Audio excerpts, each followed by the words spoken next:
جب بھائی گہری نیند سو جاتے تو بھابھی خوب بند سنور کر بال کھولتی اور دبے قدموں چھت پر چلی جاتی۔ ایک روز میں بھی چپکے سے بھابھی کے پیچھے پیچھے سیڑھیوں میں جا کھڑی ہوئی۔ پہلے تو بھابھی دھیرے دھیرے ہنستی رہی، پھر اچانک اس کی سسکیوں کی آواز آنے لگی تو میں رہ نہ سکی اور تیزی سے چھت پر قدم رکھ دیا، لیکن وہاں کا منظر دیکھ کر تو میرے قدموں تلے سے زمین ہی نکل گئی۔ میری بھابھی کا تعلق ہمارے دور پرے کے رشتہ داروں سے تھا۔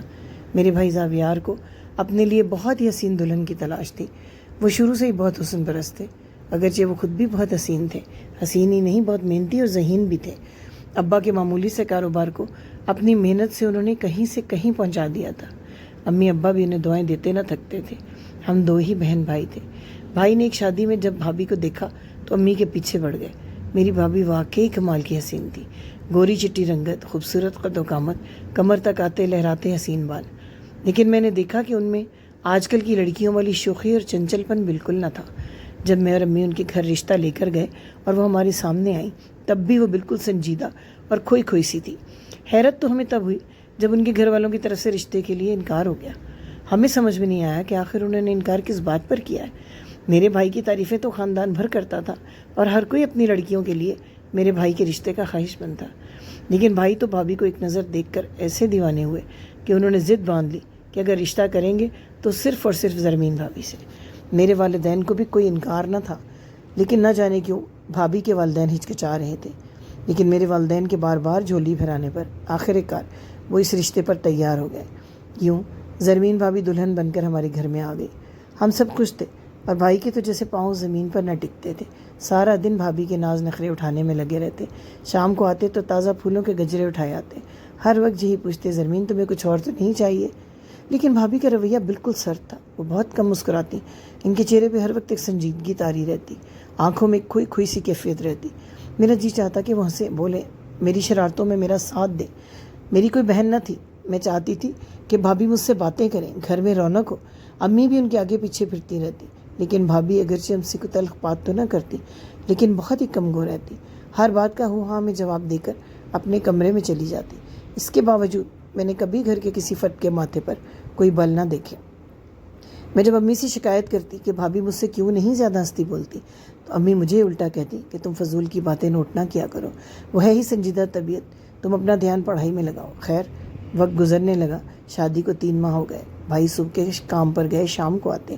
اماں ابا بھی اپنے کاموں میں مصروف رہتے۔ بھابھی بھی امی کے ساتھ تھوڑا بہت ہاتھ بٹاتی اور پھر اپنے کمرے میں اپنے چھوٹے موٹے کاموں میں لگی رہتی۔ مجھ پر بھی اپنی پڑھائی اور امتحانات کا دباؤ تھا، سو میں نے بھی اپنے کمرے میں زیادہ وقت گزارنا شروع کر دیا۔ میرا کمرہ صحن کے آخری کونے میں تھا، جہاں سے سیڑھیاں اوپر چھت کو جاتی تھیں۔ ہمارے گھر کی چھت خوب کھلی اور وسیع تھی۔ رات کے وقت اماں سیڑھیوں سے نیچے آنے والا دروازہ بند کر دیا کرتی تھی تاکہ چھت سے نیچے اتر کر کوئی نہ آ جائے۔ میں اپنے کمرے میں رات دیر تک پڑھائی کیا کرتی تھی۔ ایک دن جب میں رات کو پڑھ رہی تھی، مجھے ہلکی سی آہٹ سنائی دی۔ میں یوں ہی اٹھ کر کھڑکی کے پاس چلی آئی اور جب میں نے کھڑکی سے جھانکا تو میں حیران رہ گئی۔ بھابھی اتنا بڑا خوبصورت جوڑا پہنے، ہلکا ہلکا میک اپ کیے، بال کھولے سیڑھیاں چڑھ رہی تھی۔ رات کا پچھلا پہر تھا، گھر بھر میں سناٹا چھایا ہوا تھا۔ میں تو اپنے امتحانات کی وجہ سے جاگ کر پڑھ رہی تھی۔ میں کھڑکی سے دیکھتی رہی۔ جب بھابھی چھت پر چلی گئی تو میں بھی دبے قدموں سیڑھیوں پر بھابھی کے پیچھے چڑھی۔ میرے اندر منفی خیالات کا ایک طوفان برپا ہو گیا۔ سمجھ میں نہیں آ رہا تھا آواز دے کر گھر والوں کو جگاؤں یا خود ہی بھابھی کا پیچھا کروں۔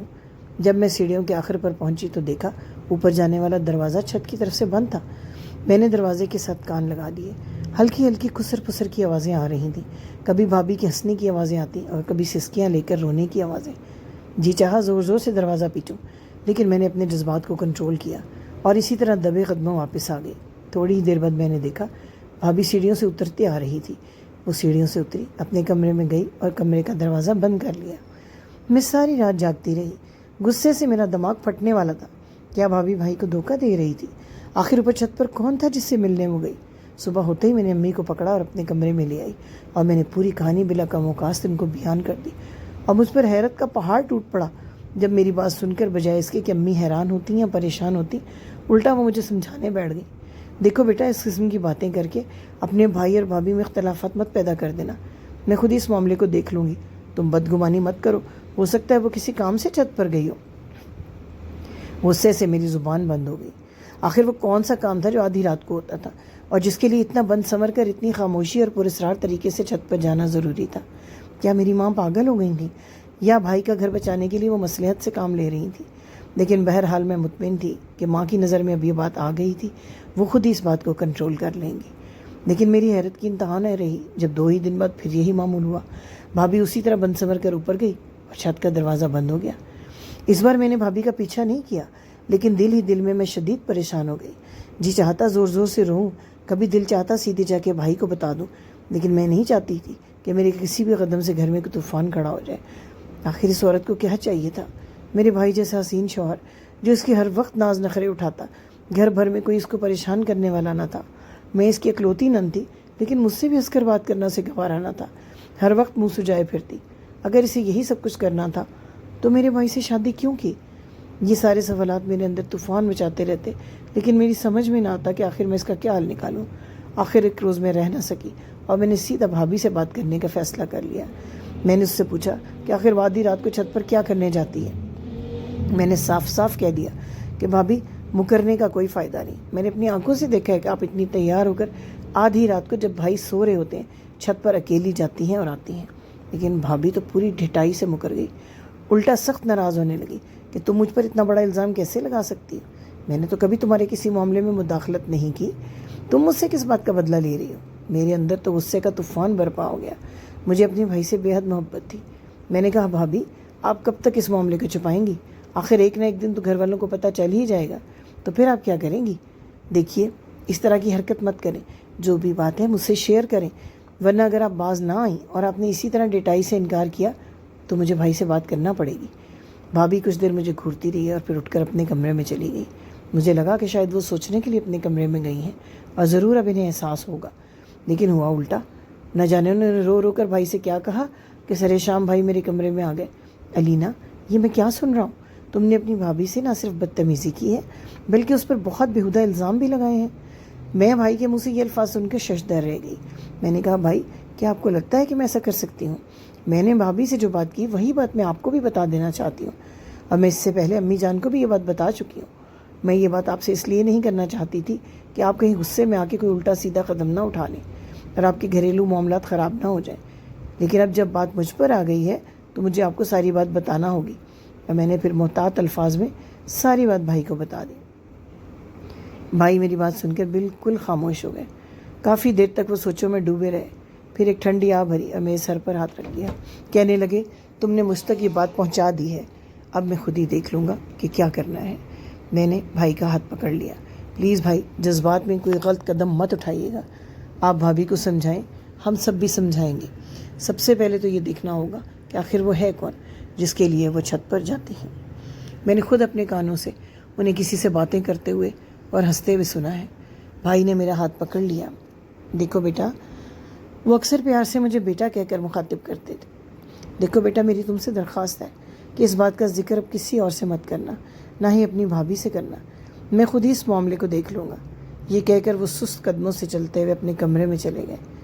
میرا دل اپنے بھائی کے لیے بے حد دکھی ہو گیا۔ کیسی کیسی ناشکری عورتیں دنیا میں پائی جاتی ہیں۔ ایسا شوہر جو اس قدر ناز اور نخرے سے اپنی بیوی کو رکھے، جو اس کی عزت، اس کی خوشی کے لیے ہر وقت کوشش کرتا رہتا ہو، اس کو دھوکہ دینا، آخر کس طرح حوصلہ پڑتا ہے ان عورتوں کا۔ میری آنکھوں میں آنسو آ گئے۔